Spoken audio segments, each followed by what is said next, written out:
खान साहब कोई जहाज़ का अपना वाक़या सुनाएं।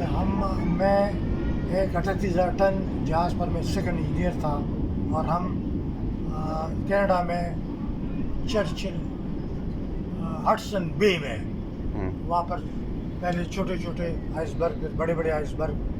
तो रात का टाइम था 2 बजे, मैं अपने कमरे में सो रहा था कि एक बहुत ज़बरदस्त झटका लगा मुझे और मेरी ड्यूटी 4 बजे शुरू होती थी।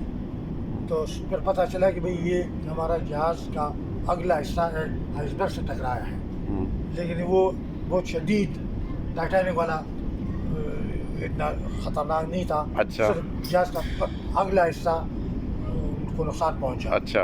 और उसके बाद हमने अपना सफ़र जारी रखा। हमारे पास कार्गो था, फिर हम इटली जा रहे थे। तो इटली में जब कार्गो निकाला गया तो वो जो नुकसानदेह हिस्सा था वो बाहर निकल आया पानी से और उसको हमने रिपेयर कर दिया। अच्छा माशाल्लाह। तो ये मेरी एक आइसबर्ग से जहाज़ के टकराने का मेरा ज़ाती अच्छा तजर्बा था। सही है, जज़ाकल्लाह, शुक्रिया, जज़ाकल्लाह, अस्सलाम वालेकुम।